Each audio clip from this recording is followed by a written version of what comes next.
Rory McIlroy gets it over the line 2 weeks in a row. James has lopped his finger off. Simon's had his ears lowered for the trip. Easy for me to say. Yeah. Welcome to another Monday Night Live. We are back after a week off last week, and myself for 2 weeks off. Nice to be back. How's it been for you? I see it's bleached your hair a bit. So. Well, it's got a fake tan going on as well. Been good. I think it's been, what has it been? It's been like busy in the studio as ever. Obviously a major championship to look forward to this week. Owen takes second stage to our trip to Greece. But yeah, it's honestly, we're still in that midst of the sun coming out. Everyone wanted to play golf. Everyone wants their clubs now yesterday because the sun's out and everyone wants to play golf. So this is May's workshop and fitting bays. Big time, busy time. As usual, we've got the discs being spun up by James in the background. We'll talk about his finger in a moment.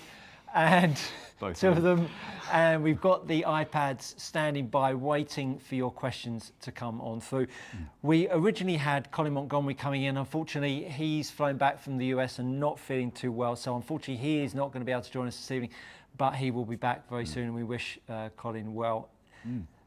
Great week of golf at Quail Hollow. You said to me this morning, are you going to find something nice to say about Rory? Well, I thought about this on my flight back. If Rory wins at the weekend, now I've got a few problems. I've got a few problems. Now I'm not a Rory basher, but I'm turning into one. The first problem is he always wins at Quail Hollow. Horses for courses, get that, but I'm not sure that necessarily is going to make him feel good about his overall career. I think golfers like to win at lots of different venues. If someone had 10 victories all at the same golf course, would it mean the same as 10 victories at 10 different golf courses? I think that's my first one. Come back to me on that one in a moment. My second issue is that he may double up the last. Now, I know he got a flyer, he got over the back of the green, but that will tarnish the win somewhat. I think when you get in the lead, you don't want to give shots away at any point. So I think that might weigh heavy as well. But here's the nugget. Back-to-back wins, PGA Tour. He's clearly on form. He couldn't be going into Valhalla, at a place that he's won at before as well, in the best form. So it's loaded. It's a loaded week, and we know that Rory doesn't do well on loaded weeks. When the Irish Open, making 10 on the first. I don't think he. As in the Open Championship in Ireland. In Ireland, I don't think he does well as a front runner. I don't think he is someone that attacked. Sheffield. But I think this week proves that. I think to a point. I beg to differ on the question on do you win on the same course regularly. I think it depends which course it is. Quail Hollow is known as a tough course. And the way he went through the back nine, I think the fact that he wasn't leading, he'd come through, was level, but he was on a round coming through, chasing down. I think that's where Rory plays his best golf. I think that's why we saw him play some unbelievable golf the back nine, bar the last. I personally don't think he gives two hoots about doubling the last. He still won by 4 shots or so. Yeah, I think he destroyed the field, and you kind of go, well, he could. So I think the fact that he's won. Maybe not even the week before a pairs thing. I think the way he's gone out and won this week, I think it says more about Schauffele being a bit of a choker in the last round. Yeah. Had previous at the Masters as well. He just doesn't. He's now got a lot where he doesn't finish it off. But if I were Rory, I think the fact he's got Butch in his team as well. Now there's an extra layer of confidence. Yeah, and I'm doing the right thing. So, and you say Valhalla where he's won before. He's clearly exceptionally comfortable around Quail Hollow. There's clearly something about that course, about how he's played it, the way the hole's set up for him, that he just feels super. We see it in Dubai. Rory in particular like this. Quail Hollow, Dubai. There are certain courses where he basically always does well. So he's clearly a confidence player. Do I think he'll win this week off the back of 2 wins? Probably not. No. Do I think he'll be up there? Probably. Yeah. Probably. be interesting to see. It's always nice. I mean, it feels a bit weird having the PGA Championship so early on in the season now. It used to be obviously at the back end of the season. Do let us know what you think about Rory's win. Be lovely to discuss that during the evening and have that as a bit of a theme going into Valhalla. Share us your thoughts. Another second for Charlie Hull, obviously training super hard with our superwoman here, Kate Davey, our strength and conditioning coach. Another second. Watched the final round yesterday. I don't know if you saw much of it, but there was a point, I think it was on 13 or 14 par 5. The leader had a putt for birdie. Charlie, she missed it, and then who went on and eventually won the tournament. And Charlie had an 8-footer, bit of a swinging putt, didn't make it. It felt like there was that moment in that round. I think we see it a bit like Rory on 8 and 9, where Rory knocked it in from 10 feet. Scheffler missed it. Then Rory went on to make birdie on 9 and then drew level. This was that moment in the round for Charlie that felt like, make that putt, draws level, and she kicks on. Yeah, there's always that turning point. There is. And I thought it felt like it was that. But I was looking at her stats this year. I mean, she played 4 times and she's had 4 top 3s. I think it's testament to her form, and to see her outwardly spoken about she wants the majors this year, I think it's a real coming of age. I thought that was a really interesting, the chat. She was walking down the fairway, the chat they were having about what would she want most, and I if I was her, I'd have said the major as well. I think that's the thing. She's got wins. She's top. She was 7th back to 8th this week. That'll shift her back up, I'm sure, in terms of world rank. It's there. It's the next thing. That's the next. That's the thing that you're going to want as a player, isn't it? And I kind of felt like this week, I mean, there's so many rain delays. I watched some of it Saturday morning. I was out playing yesterday morning, so I missed yesterday's golf. And it just felt like and I can't remember the name of the girl who won, but felt like she was just always just that little bit far in front. However, as you say, draw level, suddenly you're not ahead, and that's a different story. But it's the consistency, the continued high level. It's not just the odd tournament here or there, it's top 5, top 5, top 5. It's good. You've got to think it's coming soon. Big time. Yeah. If you want to have a little insight into the expertise that our in-house professional Kate Davey offers, check out a video that we made a little while ago on how to warm up for golf. That's a really popular one that's on our channel just recently. Valhalla, obviously, a great tournament, a great venue. It's going to be a tough week, humid week. It's going to be... That's always a miserable bit there, isn't it? Yeah. It was seeing all the players coming off. Who's your pick? Give me one name. Well, what's interesting is how Abraham Anser's been playing. And Homer as well. And Homer, but I think I was sort of looking at chatting to Matt earlier about the live guys, and Anser and Neiman have both been really hot. But Anser's had a win, 2 second places. He's arguably one of the hottest players in the world at the moment. Koepka's clearly going to be up there. He's just, or you'd think he's that kind of player. But yeah, I thought that would come. I mean, this course, we've got it on the sim screen in the background. It suits the big hitter. You look at Ryder Cup when it was there, JB Holmes. It's the long hitters, the long through the air hitters, Rory winning, that tend to suit it, tend to do well. Mickelson was up there, I think, that PGA as well. So it does tend to have a little bit of a type. But when you've got a 490, 500 something yard par 4, then you've got to be a long hitter, really, haven't you? Yeah, I can't. I think it's going to be another Brooks Koepka. He's just on, isn't he? He is really switched on. I think the live golf works in his favour. I think he likes being the bad boy of golf, and he thrives on that, doesn't he? And I think going into it, as I say, off a win a couple of weeks ago on live, it would be great to see Rory and Brooks going head to head, wouldn't it? That'd be great. It'd be a great week. That's what we want to see. It's a bit like the Masters last year when Brooks and Rahm, that was PGA Tour and live. Yeah. But you get 2 big hitters, not in the kind of distance sense, but in terms of the game. This is what I think we need this year. We need almost there is that bit of live PGA Tour rivalry, which I think we all actually do want to see. But we just want to see a Cam Smith, Rory, Brooks, Max Homer. These guys just Going head to head. belting it out with one another. Yeah, Scotty Scheffler, obviously, can't forget him. Let's get to the questions. Nice to have you joining us all. So Chi Therapy, hi guys, good to see you again. Good to see you too, Chi. Question, I noticed that when I stretch my left leg in the follow through, I have much less pain in the knee. Is that correct? I noticed that when I stretch my left leg in the follow through, I have much less pain in the knee. Is that correct? I'm assuming right-handed.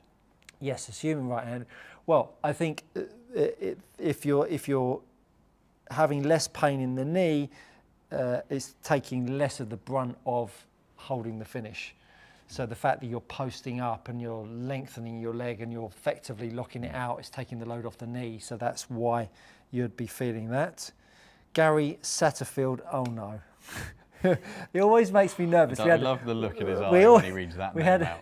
We had a little chat in Florida on my channel while I was away. I got very nervous when he comes on, especially if my sister joins us. Hey Stu, welcome back. Just for your information, Florida's got warrant out for your arrest. See? Well, your sister hasn't sorted those clogs out, has she? No, she's not been over yet, so we'll wait for that. Bama number one, good evening gents. For Stuart, I play a par 5 that is downhill on the first, half uphill on the second. How do I hit a fairway wood from a downhill lie to an uphill pin? It's a nasty shot to play. I mean, the minute you're trying to hit a fairway wood on grass anyway, you're putting in an angle of attack and taking off loft. Then you put yourself on a downslope, you're then doubling that issue. Top tip, put the ball further forwards in your stance, almost outside of your left little toe. So it will be a long way up. It will be right on the outside of your left toe. That'll do. Grab it, that'll do you. There we go, that'll do us.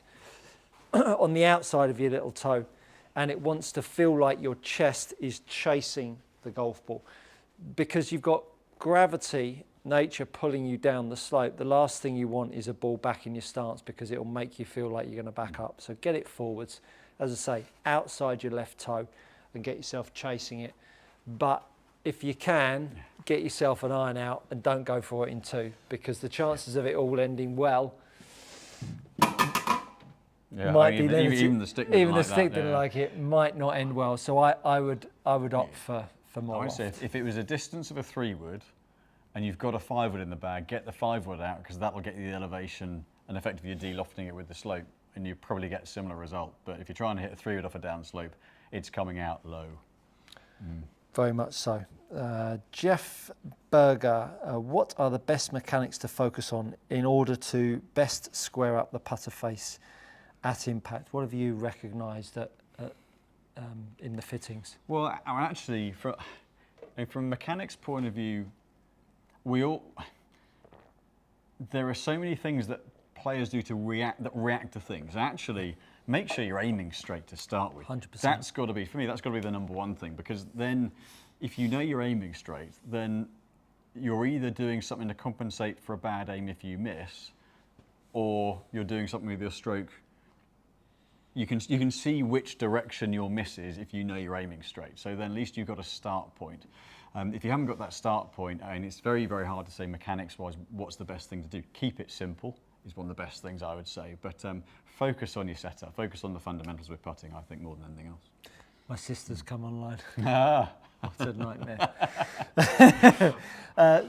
My take on the mechanics, absolutely echo what Simon suggests.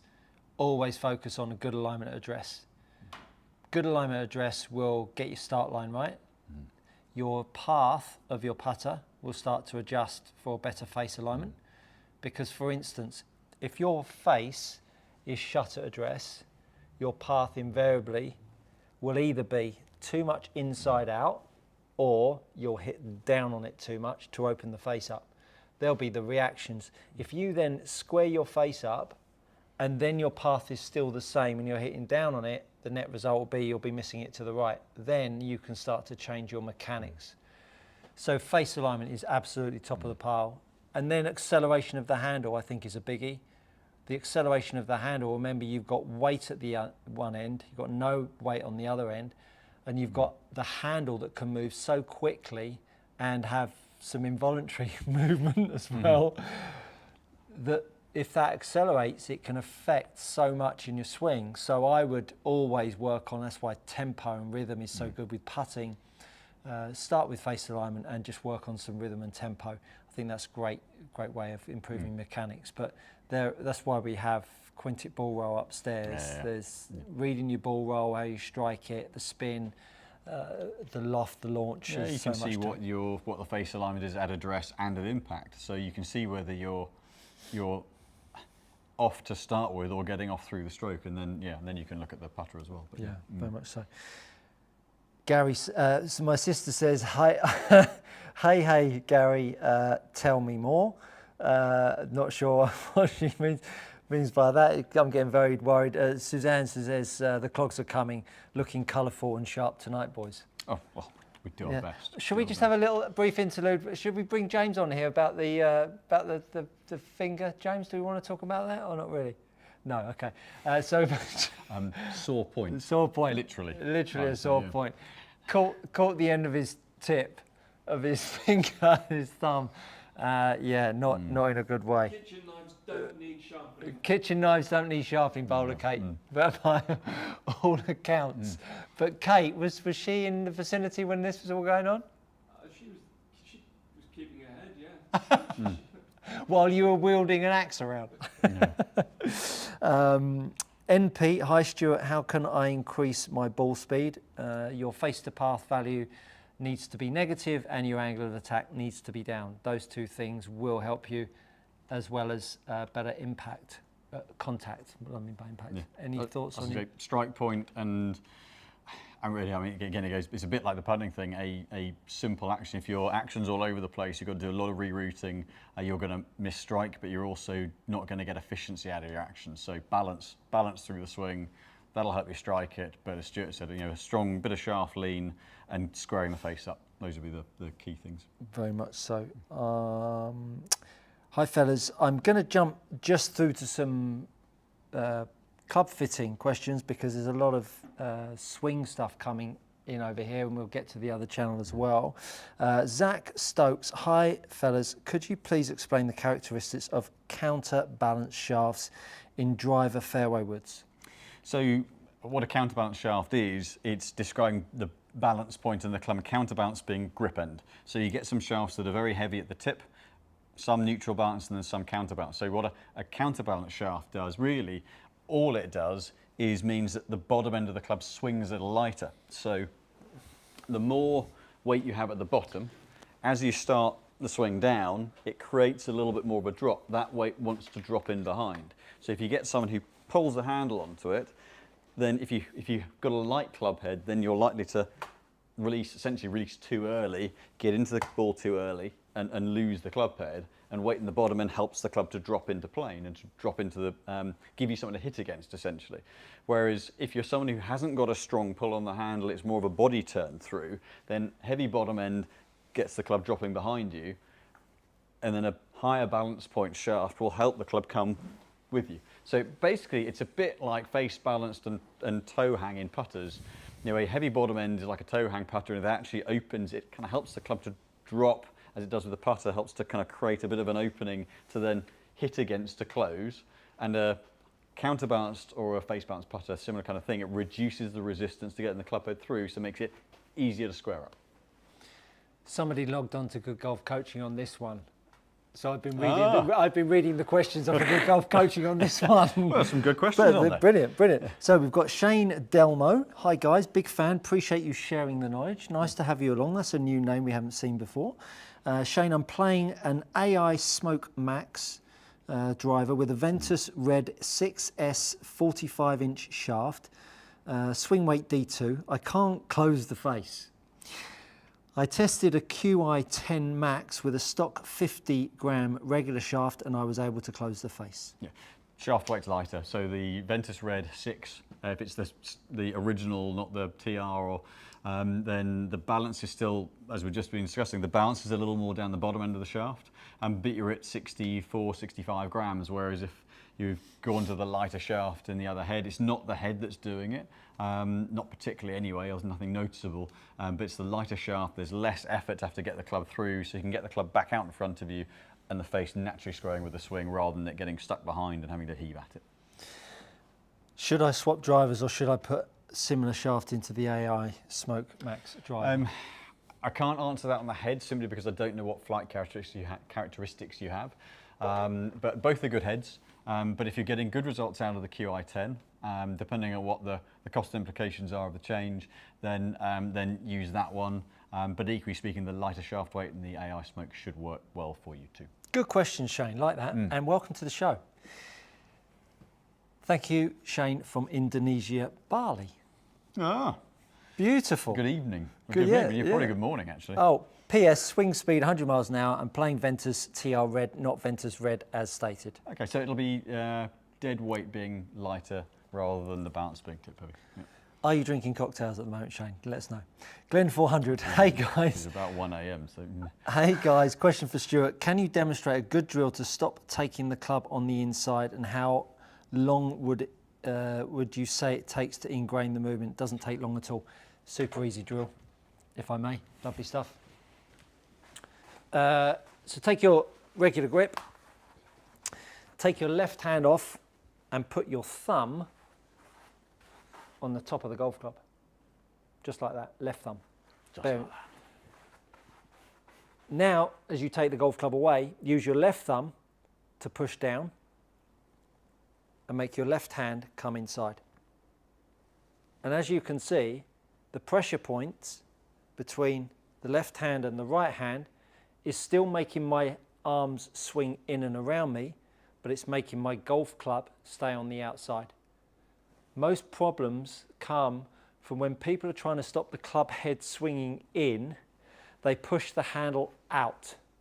And this makes the problem worse. What you need to do is use the pressure in the hands to lever the golf club up as we move the golf club away, so that my pressure point going down through the pad of my left hand, pressure through my right hand lifting up, then makes your takeaway look something more like this, which I'm sure you would prefer, as opposed to handle out, pressure's up, not down with the left hand, which makes the head swing in. So give that drill a go. You'll find more of that stuff on my channel.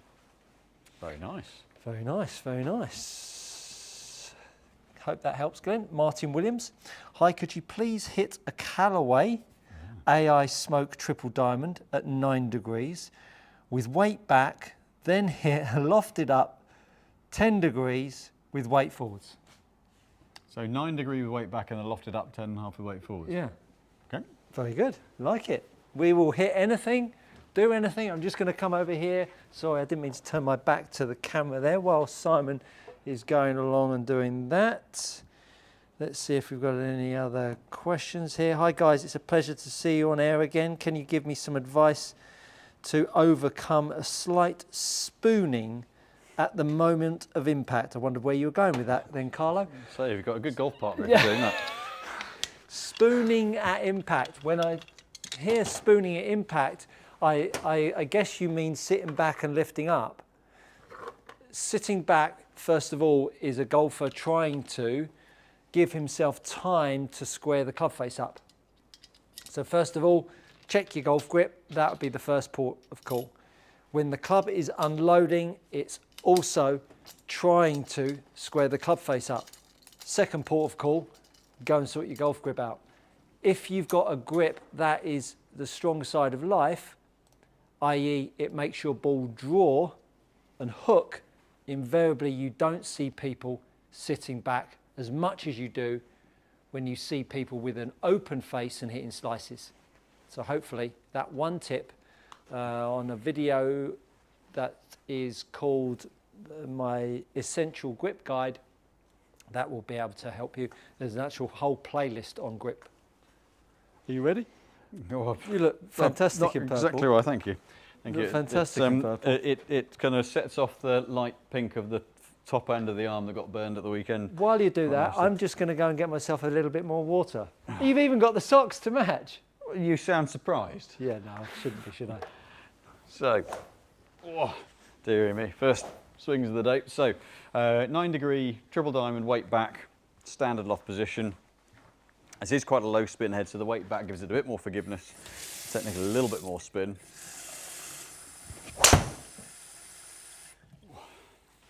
I've decided to put it on the 18th at Valhalla. I haven't quite gone in the water there. So what we're looking at here is the launch and the spin. So spin rate 2,389, and I'm going to change the number so they show the launch angle here. I'm going to change this launch. Which I'm going to take that off. Right. So launch angle 30.7, spin 2,389. I'll do one more and then I'll swap the heads over.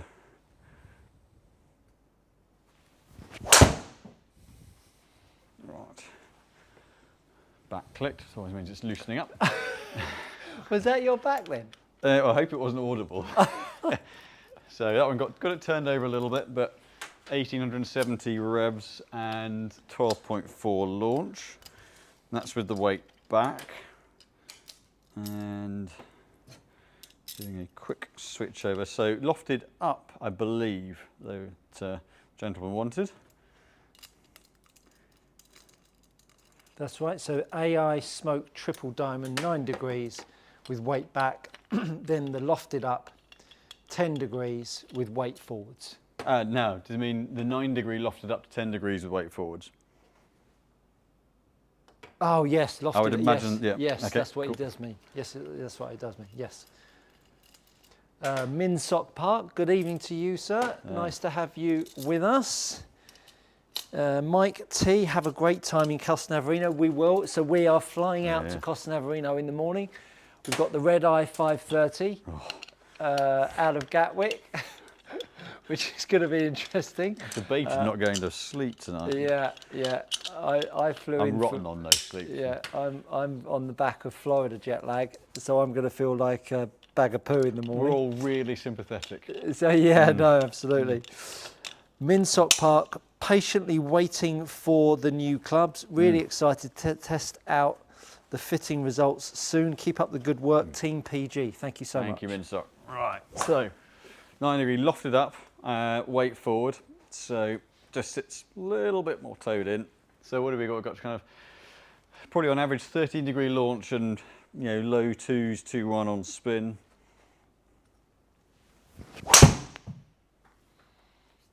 Right. So we'll take that.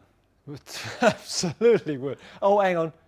No, you wouldn't now. Missed No, stat. you wouldn't. No, you wouldn't. Not No, good you for the hit. So 14.5 launch, 2-4 on spin. So essentially, I'll do one more to get the average, but we're looking at launch angle being up about 1 degree and a bit, which is what this one's adjusted, and the spin about 300 revs.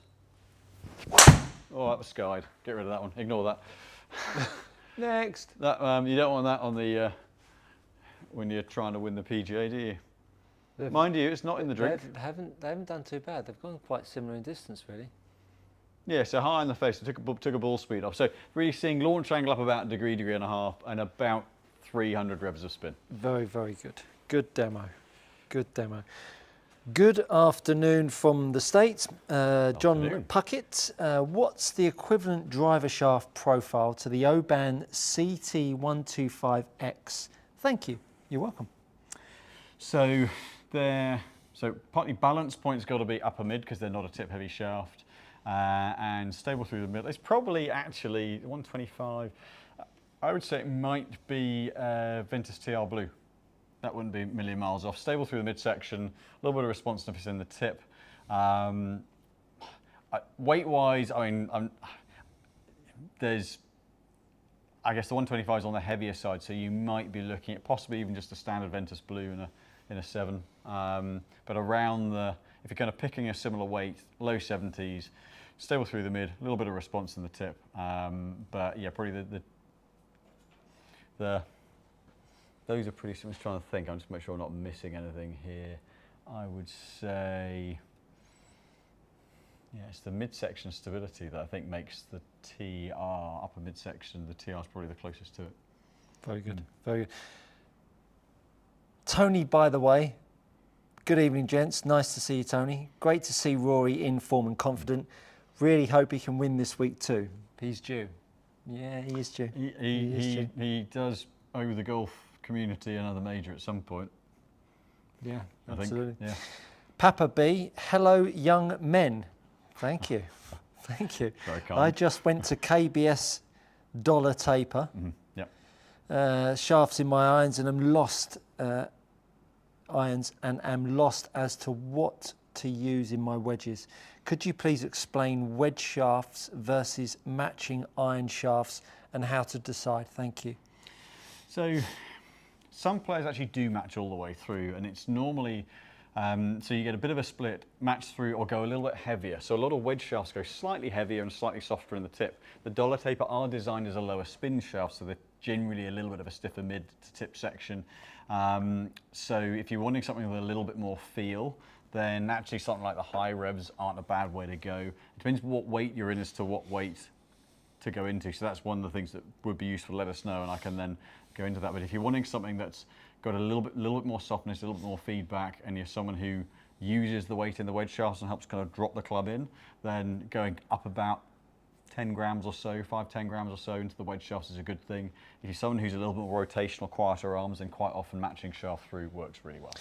If you want to check out our Kate Davey warm-up video, James has very kindly popped a link up on the channel there, so do go check that out. Bama number one, good evening, gents. Great show as always. Thank you, Bama.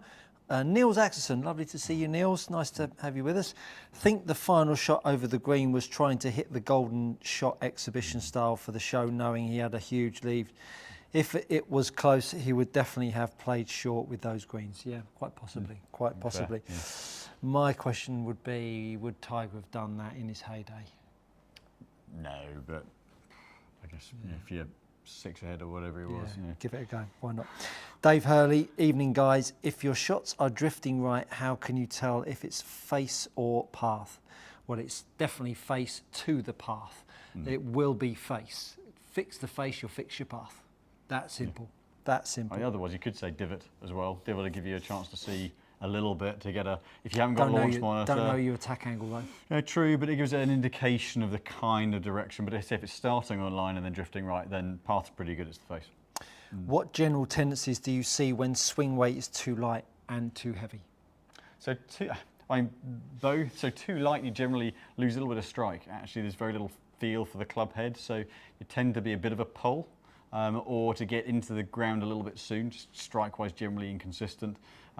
If swing weight's too heavy, then the club's going to drop behind you, and then the two tendencies are then going to be to pull on the handle to get the club to the ball, which then leaves it right, or if you're like me, you flip at it and then you knuckle it over left. But you're more likely to get it kind of dropping in behind and getting a little bit of a bounce into the ball, almost a Barnes-Wallace kick into the back of the ball for it being too heavy. You're just going to stick it in the dirt if it's too light. But both mean strike goes off. Yeah.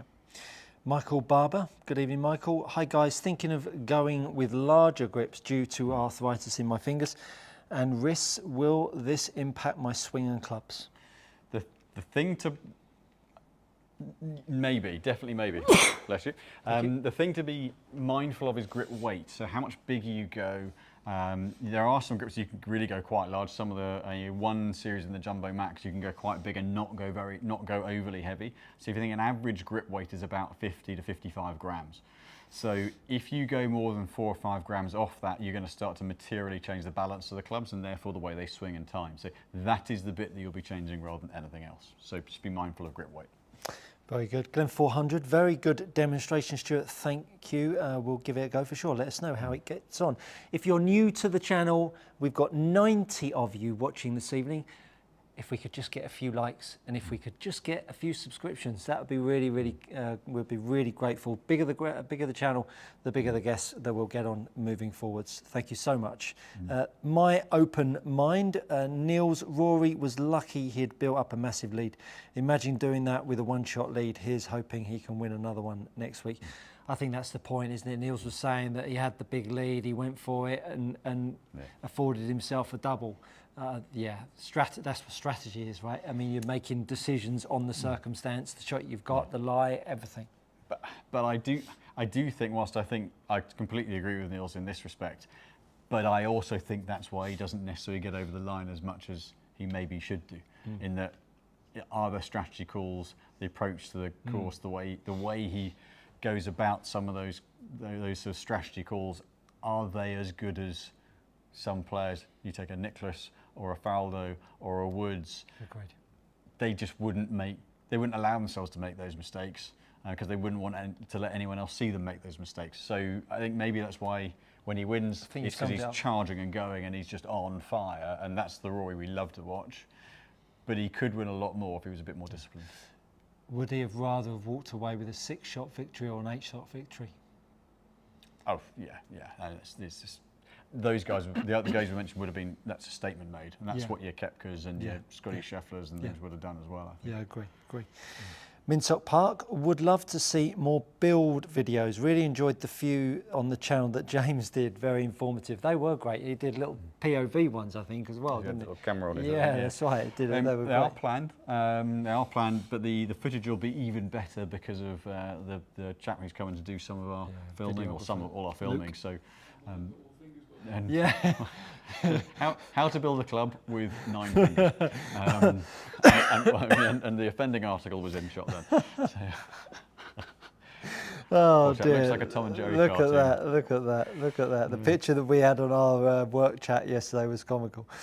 Any tips on how to figure out your club gapping from a carry distance perspective without a launch monitor?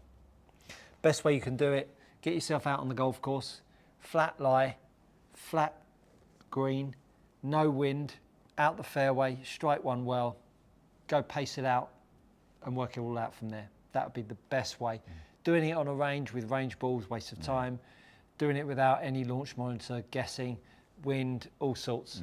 So if you can, laser the flag, find out how far the flag is away, hit the shot to the green, and then wherever the pitch mark is, either before or after, add on or take away that number. And then depending on your club speed, if you're north of 110 with your driver, add on 12 to 14 yards per club. If you are south of 110, just to add on a static 10 yards and you'll be in a good place. Yeah, I agree. I think, if you're going sort of iron speeds, if you're around the high 80s, 90 mile an hour plus, then it's probably 12, 13 yards per club is a gap we look for. And 10 to 12 if you're under that, or if you've got a really good friend. You're talking about an iron speed. For an iron speed, If you've got a really good friend who wants to go and stand out in the range, you can hit at him or her and let them, laser them and shout the arches back. Then great, but As a 17-year-old lad, I don't have good enough friends for that. As a 17-year-old lad, I went down to Nigeria and played in the Nigerian Open. Standing on the range, you sold, or the caddy sold you golf balls, and he stood down the other end of the range. You practiced hit balls, and your caddy or your guy with the balls had a baseball mitt, or not in some cases, down at the other end. So there'd be 75 players up this end and 75 caddies down that end, and they're only watching your golf balls. And there was fatalities. It was the most scary thing in the world. Anyway, if you have got a friend, make sure you've only got one of them. Conjures up images that Warner Brothers cartoons. It's scary stuff. Aidan, are Pro 243s and ZX7s in a similar performance category? Is Modus 120 soft to flex? So it depends how you measure flex. So Modus 120, to go on to the sharp bit first, is soft at the grip end, but very stiff at the tip. So it frequency soft, but it still plays very stable. So if you were to put it on a rifle scale, a stiff flex Modus 120 is about a 4.2. But actually it plays much more stable than that. So don't be fooled by the frequency side of it, but you'll get feel out of it because the grip end is soft. Performance-wise, the 243s have got a little bit more face tech. So it's a slightly thinner face. The ZX7s create a bit lower spin, so actually the ball flight isn't wildly different off each head, but the 243s have a little bit more progression through the set, so a bit more ball speed off the face into the longest irons. Very good answer. Very good answer. Tom Ashmore. Good evening, Tom. Very tanned. Thank you. It's fake. He should be. If you set a Callaway driver to DS, what does that do? My triple diamond seems to sit a lot more square. So the triple diamonds tend to sit square to slightly open, and they visually, the way the toe line goes, they try to make them look, they're a little flatter lies, or they try to make them look a little bit more open. So if you go D and S, S is for loft, stand aloft, and D, draw bust. So they do N and D for the face angle. So it toes it in about a degree and a half. Very good. I'm just going to answer a couple of questions on here. Hi fellas, from Zach Stokes. Could you please explain the characteristics of counter... I'll answer that one. So, my apologies. Lewis Keynes. Hi Stuart, hope you are well. Do you have any tips for hitting... snap hooks out of the toe with driver? I wasn't expecting that to go out when you stall. I seem to be falling backwards a lot, which I don't think is helping. Snap hooks. Well, snap hooks are, first of all, a really closed face to path, and you're then hitting it out the toe. So you've got two routes. First of all, you could practice hitting it out the heel, or at least realigning your strike point by hitting more out the heel. And the way you can do that is if you simply set up to a tee, and whilst this seems a little odd, if you just put a water bottle on the outside of the tee, but put it so that when the tee is lined up to the face, it's sitting out the middle, that the water bottle is sitting just outside. Then when you make a practice swing, as you make a practice swing and you hit the tee and the water bottle, you'll get a good sensation of how far you need to reach through strike, because we need to have a reach of that direction to realign the strike. Now there's going to be things going on back here that's causing you to do that. So that's number one. That's going to realign your strike to the heel, which will tone down your face to path shape. It won't reduce the amount your face is necessarily close to your path, but it will reduce the multiplication of the face to path value that happens when you hit it out the toe. To change your face to path value, two routes you could go. Number one, change your grip. I know it gets boring, but grip is super powerful. You could be either really strong in your right hand or really strong in your left hand.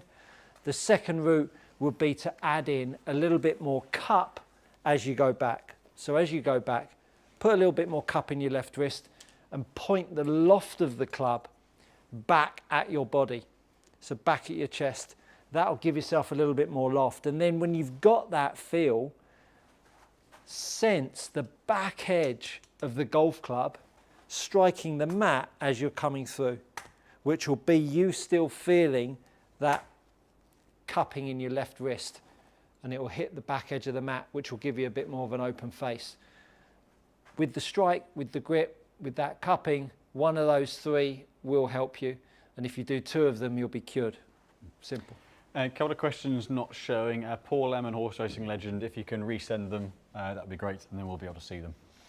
Do another one. Gary Satterfield. Unfortunately, I got to go back to work. Can't wait to watch the rest later. Suzanne, take it easy on him. He's still recovering from all the golf and sunshine in Florida. Let me tell you, I didn't play any golf, let me tell you. Jeff Berger, golf club prices are shockingly high. Why is that, Simon? So some of it is to make improvements. One, the levels of R&D have to be at a higher level because they've actually got to investigate different materials and different production methods, but actually you're seeing higher grade materials being used, more materials being used, so the bonding and the usage of those, just base costs are going up, and then just generally costs have gone up, even from supply side of things. Steel, graphite has all ramped up in the last few years. So it has got to pretty strong levels, but in order to keep making products better and better and better, if you take a shaft, the only way you can improve it is higher grade materials. So that is where it's going, and actually the last few years people have paid those prices, so the industry's just gone with it. So. Yeah. Jeff does go on to say, how long can I wait between purchases to ensure new clubs have significant impact on his game? I mean, generally, Good you're question, about that. 3 generations. I think question, with that. things like drivers now, like it took me 7 years to change my driver. So if you've got a club that's working well, then don't rush to change it. We're at a point now where there's not an awful lot left to do. If you've got clubs from the last couple of years, 2-3 years, and they're working well, you may well struggle to improve them. And we fairly regularly get people coming in and we go, actually the head you've got, we can't improve on. Or if we've built clubs for someone in previous 3 or 4 years, we can't improve on them enough to justify, unless someone just wants new toys. So I would say it's interesting to get a fit to see if something's doable, but don't necessarily go with the premise of I must buy new because it will be better, because right now you could actually upgrade and get less performance. Yeah, good. Yeah, I mean, cracking answer there, Simon.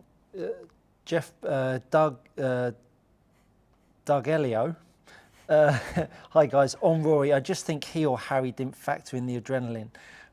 Not good enough, unfortunately. Too experienced. Yeah. But if that was the case, there's been many a caddy that has been sacked for that very reason. Andy Corso, miscalculation of the flyer, perhaps, maybe. Again, sackable offence. Don Warren, tips for getting my hands higher in the backswing. Tips for getting hands higher in the backswing. Flexibility. So hands higher in a backswing is a symptom of something else. Normally, a strong face to path. So if a golfer is hitting the golf ball and invariably the ball is coming out with a bit of a bend to the left, what ends up happening is a golfer will end up standing more shut, and invariably their arm plane gets lower and lower in the backswing in an effort to stop the ball going to the left. So I would beg to make you think about what shape shot you're hitting in terms of if it's too much bend right or too much bend left. I would fix that first and then let your arm plane fix itself, because very rarely do you get someone hitting it well with a neutral ball flight, and let's say they have a flat arm swing, that if you then just lifted their arm plane up, it still went straight. Perhaps your perception of a better arm plane gives you maybe a straighter path or a better angle of attack or more turn, whatever it might be, but your arm plane is low and flat because of something else. So I would go looking for that first rather than just fixing your arm plane. I think for me, this comes back to you get the likes of Scotty Scheffler, Dustin Johnson, who've all got ridiculous range of motion and flexibility, but there's something I couldn't even get close to. 100%. So just because, not that this is necessarily the case, but one thing I would say is just because some of the top tour players now are doing certain things, like burning the wrist, I'd snap my wrist trying to do that. Yeah. Don't just try and do it because they're doing it. Yeah, if you're going to do something, do it because it matches what you need rather than just because they're doing it. 100%, 100%. Martin Williams, hi, thanks. You're welcome, Martin. Niels Axelson, Graphite Design Tour AD shafts. Any real difference between the DI and the UB? How about the VR? So VR, really good fairway. VR on VF, yeah. VR, really good fairway wood shaft. That one's got a bit of a softer tip. That kind of took over from DJ, but we've seen great results in a fairway wood, sort of mid-spin. DI to UB, isn't it? Yeah, DI to UB, quite similar. I would say UB, there's slightly different materials. DI, probably, if it wasn't such an iconic shaft, then would probably phase out, but they'll keep it in the line. But I would say UB is kind of like a modern version of that. The stiffness profile, very, very similar between the two. Maybe even a slightly crisper version of it, maybe a hair lower spin, but very, very similar. Very good. Cool Breeze. That's a great handle. Super show as always, gents. You're welcome. Thank you. Cool Breeze. If Rory doesn't win this week, he'll be odds on for the PGA next year, as it's a Quail Hollow. Oh, very good. Yeah, very good indeed. Well, I mean, if that is the case, I mean, and he wins at Valhalla this year, I mean, that could be a quick and easy 2 majors up on the tally, wouldn't it? But the last time I was at Quail Hollow, he was crap. Yeah. So excuse my French. But everyone's, he's going to win here. So, but however, as you say, he could, horses for courses and confidence with it. Yeah, he could well do too. I've just seen Horse Racing Legends. Gutted and missed my question. Amazing show again. Thank you. I can't see your question on the list here. Let me quickly see. No, it's not up on the. Please do send. Ask it again. What's please, the time? please, yeah, we've still got 10 minutes left. Please ask it. I'll go straight to it as soon as I come through Horse Racing Legends. Paul M. Simon, you've missed my question and I'm intrigued for the answer, having played 30 years and never hit the ball as well. Paul M. So that was another one where we couldn't see the question. That's the latest question. It's just been reposted. Okay. Brilliant. Okay. Paul M. Tried Simon's setup, aiming toe at ball. Changed my strike massively, consistently finding the middle of the club. Wonder why it's been a game changer. Thanks, boys. I mean, if anyone can take something from that setup and do it well, intentionally doing it. Imagine if they dressed like you as well. I mean, the style points that would go as well. I need one of you. Poor chap. But yeah, look, it's something that I clearly just migrated there over the years, but it's no different. Luke Donald addresses it right at the hosel. That would make me sick looking at a club like that. So, but it works for him. So if it works for you, do it. Yeah. Absolutely. Aidan asks, just to follow on from Modus 120, what's a good wedge shaft to complement Modus 120X? Currently have KBS Tour 120 stiff. So not that shaft. The Tour 120 stiff is a much higher balance point. So the X is kind of around a 120 grams. So if you wanted a similar feel, I mean the high rev 125 from KBS, that wouldn't be bad. Nippon do a 125 Modus wedge shaft, but that will feel a little firmer, but you might like the feel of that. The other one, I would think, let's see, 125. The KBS 610, that balance point's a little bit more down the bottom, and that's in principle designed for a slightly lower flight, so you can get that in a 120 or a 125. So those are probably the high rev, or the 610's probably actually the more likely one for that. So, yeah. Still got 8 minutes left. Do get those questions coming in. We will get through them all. Paul Andrews, evening gents. I'm a newish player. Been playing since October last year. Welcome to golf. Nice to have you with us. I'm in the market for a driver as I'm currently borrowing a friend's. Any suggestions for a forgiving club that won't cost a lot?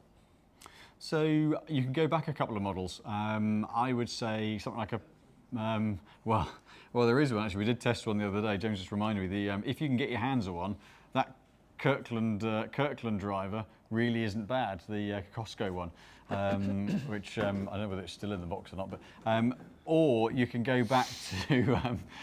Sorry, James has gone. Bring the box out. Enthusiastically running to get the box, and the driver's in the rack. This is the box, but not the driver. Yeah. So actually, in Great British pounds, about £200.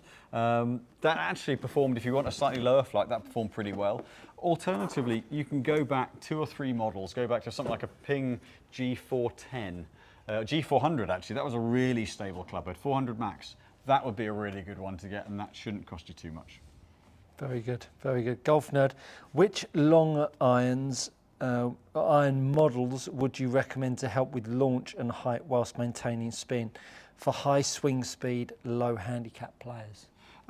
So depending on how much forgiveness you want, I mean a T100 long iron, if you're not looking for massive forgiveness, that will help keep a bit of launch, keep a little bit of spin. The King Tour iron, the Cobra, that's also a good head for that. I think retaining spin is the bit that's the interesting one, because a lot of them are going for a little more distance, and to get it shoot, they might launch a bit higher, but they might not keep spin. I would say, let me think what else there is. If you wanted something a little bit more forgiving and retain a bit of spin, then T200 aren't too bad, but they will take spin off. But yeah, so probably the less forgiving you go, the more spin you retain. So those would probably be the T100 would be the key one for that for me. Flip, not my son. Stuart, could you do a video one day describing the pull phase to the swing phase? How does it relate to shaft lean for ball on the ground, or discuss now?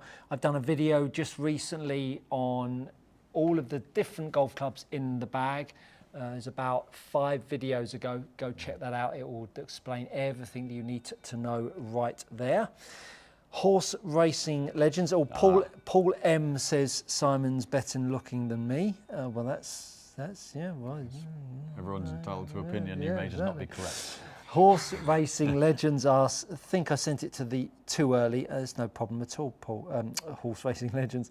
Could you compare the Oban CT115 XS against a Nippon Modus 3 Stiff in a 2024 Apex head?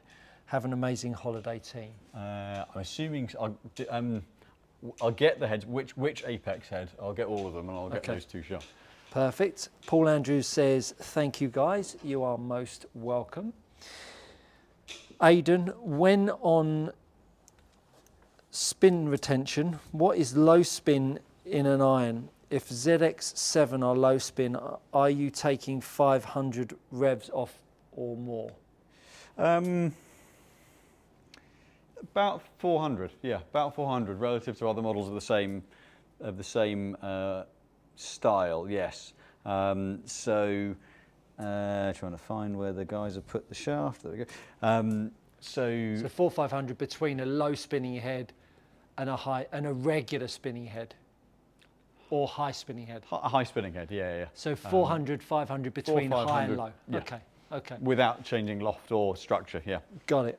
That's good to know. Richard Skinner, Neil Campbell. Evening, gents. Good evening, Neil. Nice to have you along. Looking forward to getting my new irons. Could you show how the arms move in the swing without anything else moving? Really not relevant because everything else is moving. So I wouldn't be able to show you how my arms just move because I'd need to move everything else as well. Sorry, I don't mean to be evasive on that one, but explain to me why you want that answered for you, and maybe we can hunt out the root cause of your desires. Do we know which model of Apex? No, so just choose one and we'll go with that one. Pro. Oh, Apex Pro. Oh, you've chosen the right one anyway. There you go. Great minds think alike. Great minds. Horse racing legends, yeah.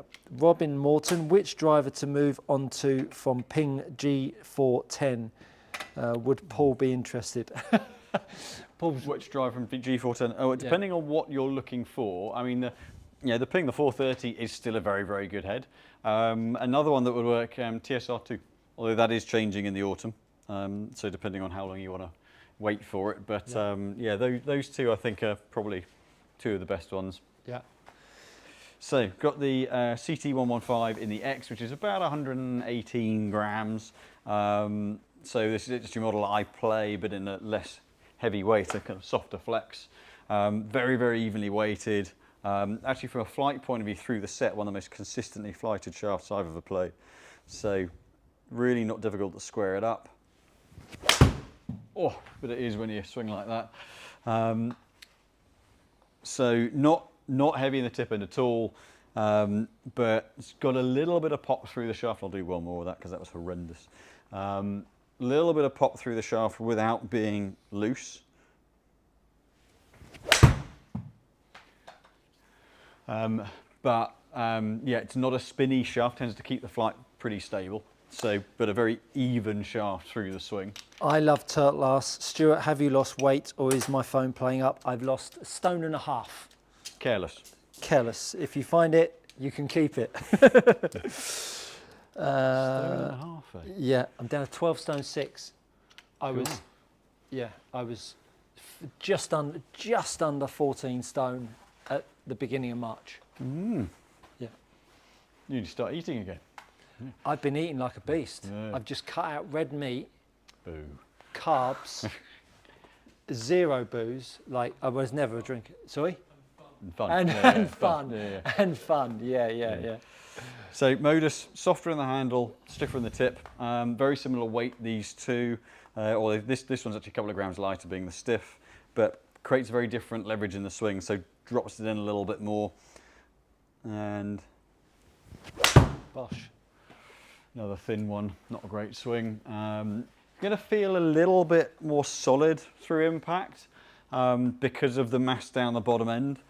So generally suits somebody, just pulls on the handle, just drives into it a little bit more. So I had to work that a little bit more to get the club head through. You definitely sense a little bit of give through the upper section with the CT115 and the X. All the way through is just a little bit tighter, a little more even feel through the shaft rather than handle soft, tip stiff. Very good. And we have come to the end of another successful Monday evening show. Flown again. There's been a couple of answers that we haven't been able to get to, but we will patch them through, and actually we will do them next time. Yeah, absolutely. Yeah. We'll answer them next time. Well, we're off to Portugal. Oh, not Portugal. We're off to Greece. We're off to Greece in the morning, 5:30 flight. I'm getting to the airport about 3:30. Yeah, so we'll be 3:15ish. Yeah, we've got 3 rounds of golf around the Costa. Large coffee. Around the Costa. I don't drink coffee anymore either. Around the You are going to be sleepy then, aren't you? Around the Costa Navarino Resort. 3 great golf courses: Yeah. the Dunes, the Hills, and the Olympic. Yeah. Didn't play the Olympic last year. We've got 3 teams headed up by myself, Roger Chapman, and Lewis Sparrow. Next year it's going to be fantastic. We've got some exciting captains. If you want to get involved in that, do drop us an email, stuart@precisiongolf.co.uk. You can find out all of the dates and the upcoming details on that one. So we're off, but we're going to be here next week. We shall. 6 p.m. If you've liked the show, hit the like button. Keep the questions coming in for next week. I hope your team finishes second. I hope my can hope all you like. I hope my team finishes first. Third. James doesn't care because he's going to be upside down drunk all week. Anyway, from all of us here at the Precision Golf Studio, thank you so much for watching. We'll see you next week.